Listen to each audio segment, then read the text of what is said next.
નમસ્કાર મિત્રો, સ્વાગત છે તમારું અમારી યુટ્યુબ ચેનલ વરસાદી બ્રિટનમાં। તો મિત્રો, હવે ગુજરાતમાં વરસાદની રાહત મળશે અને તડકો નીકળશે તે પણ આગાહી છે, પણ આજનો દી હજી પણ ભારે વરસાદની આગાહી છે। તો તમે અત્યારે હાલના સમયે જોઈ શકો છો કે પાકિસ્તાન ઉપર અત્યારે જે હાલમાં ગુજરાતમાં તબાહી મચાવીને જઈ છે, જે અત્યારે હાલના સમયે કરાચી અને કચ્છના વિસ્તારોમાં જે સિસ્ટમ હતી તે પહોંચી જઈ છે અને આજે એ બધા વિસ્તારોમાં વરસાદ પડશે અને આજે આપણે થોડોક હળવી આગાહી છે, એટલે કે ઓછો વરસાદ રહેવાની સંભાવના છે, પણ હજી આજે પણ ભારે વરસાદની આગાહી છે મિત્રો। તો તમે અત્યારે જોઈ શકો છો કે કયા કયા વિસ્તારોમાં અત્યારે સમયે વરસાદ પડી રહ્યો છે। તો તમે અહીંયા જોઈ શકો છો કે જે સિસ્ટમ આપણા ગુજરાતમાં અત્યાર સુધી એક જ દીમાં 10-20 ઇંચ સુધીનો વરસાદ પડી ગયો। તમે સુરેન્દ્રનગર અને મોરબીમાં પણ જોયું છે કે ત્યાં પણ 10 ઇંચ સુધીનો વરસાદ પડ્યો, જ્યાં વરસાદ 3 થી 4 ઇંચ વરસાદ પહેલાં પડતો હતો, અત્યારે હાલના સમયે ત્યાં પણ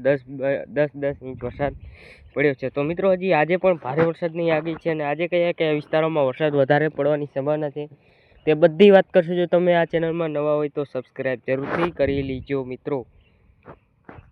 તો મિત્રો, તમે અત્યારે જોઈ શકો છો કે જે હજી ભેજ છે તે હજી પણ ગુજરાત, કચ્છ, મોરબીના વિસ્તારોમાં અત્યારે જોવા આપણને મળી રહ્યો છે। તો અત્યારે હાલના સમયે છાંટાછૂટી થવાનો કોક વિસ્તારોમાં ધીમી ધારે વરસાદ ચાલુ થવાની પણ સંભાવના છે। તો અત્યારે હાલના સમયે ખાસ કરીને મિત્રો મોરબી છે, ધાંગધ્રા છે, માળિયા છે, ભચાઉ છે, ભુજ છે, ગાંધીધામ છે, જામનગર, રાજકોટ, વિરમગામ, મહેસાણા, ગાંધીનગર, અમદાવાદ, આ બધા વિસ્તારોમાં કોક જગ્યાએ વરસાદ પડવાની સંભાવના છે મિત્રો। આજથી જ જ્યાં સિસ્ટમ હતી તે નબળી પડી જવાની છે અને છૂટાછવાયા વિસ્તારોમાં વરસાદ પડશે, એટલે કે આજે વાદળછાયું રહેવાની વધારે સંભાવના છે, વરસાદ ખૂબ ઓછો પડવાની સંભાવના છે। તો મિત્રો, તમે જોઈ શકો છો 10-11 વાગ્યે જે સિસ્ટમ હતી તે ખૂબ જ નબળી પડીને ઉપર જતી રહે છે, એટલે કે જે રાજસ્થાન અને પાકિસ્તાન તરફ જે સિસ્ટમ અત્યારે આપણા ગુજરાતમાં તબાહી મચાવતી હતી તે અત્યારે હાલના સમયે ઉપર જતી રહી છે અને તમે જોઈ શકો છો કે સાંજના સમયે તો નહીવત વરસાદ આપણને જોવા મળી રહ્યો છે, એટલે કે છૂટાછવાયામાં આજે પણ ઘણા બધા વિસ્તારોમાં વરસાદ પડવાની સંભાવના છે, પણ ખૂબ જ ઓછો વરસાદ પડવાની સંભાવના છે। મિનિમમ 1 થી 5 ઇંચ સુધીનો વરસાદ કોઈક જગ્યાએ પડવાની સંભાવના છે, બાકી 1 થી વધારે વરસાદ પડવાની કોઈ સંભાવના નથી મિત્રો। 4 તારીખે તમે જોઈ શકો છો અને 5 તારીખે પણ તમે જોઈ શકો છો, 6 તારીખે પણ તમે જોઈ શકો છો, 7 તારીખે જોઈ શકો છો। 7 તારીખે તમે જોઈ શકતા છો કે જે એક સિસ્ટમ છે જે ભારત ઉપર છે, પણ તે સિસ્ટમ કચ્છ ઉપર કદાચથી ના આવવાની સંભાવના છે, બાકી કોઈ આગાહી નથી। હમણાં હવે 10 થી 20 દિવસ સુધીનો હવે આરામ મળશે ગુજરાતમાં, નહીવત જેવો વરસાદ રહેશે મિત્રો। તમે પવનની ઝડપ પણ જોઈ શકો છો, પવનની ઝડપ જોરદારના પવન ફૂંકાવાની સંભાવના છે, બાકી તમે જોઈ શકો છો કે સામાન્ય પવન એટલે કે 30 થી 40 કિલોમીટરની ઝડપે પવન ફૂંકાવાની સંભાવના રહેશે।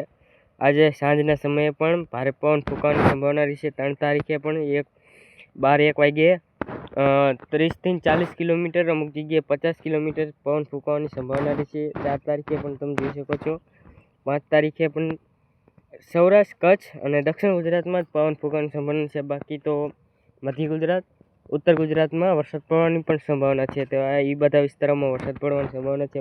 6 તારીખે તો જોઈ શકો છો કે 40 થી 50 કિલોમીટરની ઝડપે પવન ફૂંકાવાની સંભાવના છે। 7 દિવસને તમે જોઈ શકો છો કે ખૂબ જ તેજ પવન આપણા ગુજરાતમાં ફૂંકાવાનો છે આગામી સમયમાં મિત્રો। તો મિત્રો, હવે જોઈશું કે આપણે હવે કયા કયા વિસ્તારોમાં વરસાદ પડવાની સંભાવના છે। તો મિત્રો, આજે પણ કચ્છ છે, બનાસકાંઠા છે, સાબરકાંઠા છે, પાટણ છે, મોરબી છે, સુરેન્દ્રનગર છે, ઓખા છે, રાજકોટ છે, અમદાવાદ છે, આ બધા વિસ્તારોમાં વરસાદ પડવાની સંભાવના છે। સાંજે પણ તમે જોઈ શકો છો કે એ બધા જ વિસ્તારોમાં વરસાદ પડવાની સંભાવના રહેશે। 2 તારીખેથી 3 તારીખથી જે જોર હતું તે સાવ ઘટી જવાનું છે અને 5 તારીખે જોઈ શકો છો કે નહીવત વરસાદ જેવો આપણને જોવા મળી રહ્યો છે, એટલે કે હવે આપણે સૂરજ નીકળશે અને તમે જે કામ હોય તે હવે કરી શકશો, કેમ કે હવે ખૂબ જ ઝાઝો આરામ આપણને જોવા મળવાનો છે। તો મિત્રો, મળશો હવે એક નવા વિડીયોમાં, નવા હોય તો સબસ્ક્રાઈબ જરૂરથી કરજો।